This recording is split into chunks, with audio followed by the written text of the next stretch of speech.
Hi there, friends. It's Cathy again. We're at the Middletown United Methodist Church today. I wanted to start our lesson today with a question. I wanted to ask you if there's ever been a time that you have been so excited you just can't wait to share it with a friend. And I know, for instance, Blake and Cole raised sheep, and I know when they won reserve champions in Kentucky here last year, they were so excited. And we didn't have church, so it's hard not to share with your friends unless you call them on the phone. And then also, I know Addie made the dance team, and I know that Audrey won an award for writing at school. And I know Ada was really excited when she lost her first baby tooth. I remember that. She came to church all excited about that. But and Annie when she made the cheerleading team, and Lainey in the band, and I just think of all these things that have happened that we're so excited about, and we want to share that with others. Something happened to me that happened like 25 years ago. Now, I know you're kids and you've got a lot to experience yet, but every day things happen that make you excited and you want to share it with your friends. But something that happened to me like 25 years ago, and I still remember it, was I entered a contest at McDonald's. Now this was before cell phones, and it was before computers and everything, and I had written in a lot of entries for a contest to win a trip to Disney World. And it was their 25th anniversary, and I was so excited the day that I got a package delivered from FedEx, and I had to sign for it before they'd let me have it. And when I opened it, there was the winning tickets. I won a trip to Disney World. I was so excited. I mean, that doesn't happen like hardly ever to me. That was the best thing ever, to win something like that. And the first thing I wanted to do was get on the phone and call my friends and call my family and tell them what had happened.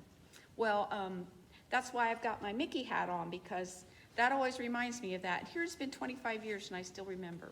So that brings us to our story today. Jesus has gone to Galilee, and he met a man named Philip. And he asked Philip to come and follow him. So Philip did, and Philip was excited because he knew this was the Messiah.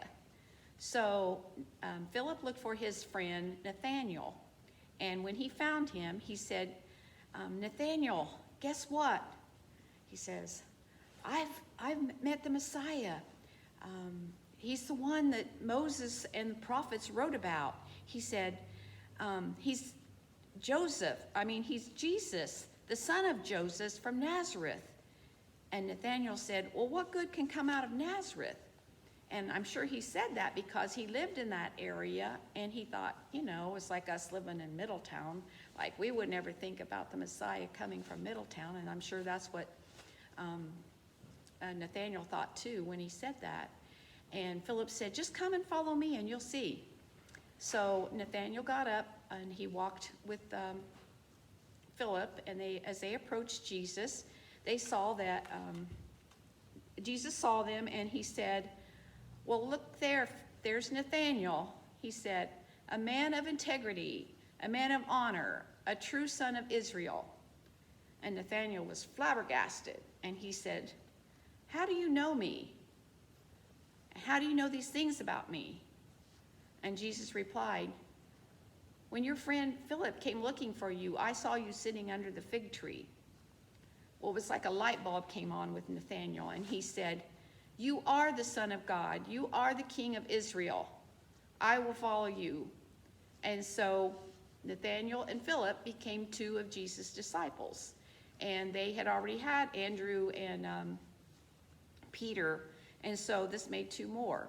So the story is that just like I wanted to share my good news of winning that contest with others, Philip wanted to share his good news of finding Jesus with his friend Nathanael.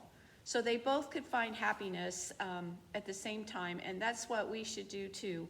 When something good happens to you, just tell a friend, just like telling about Jesus and the good things he's done in your life. And here it is 25 years later, and I'm still telling people this silly story about winning that contest.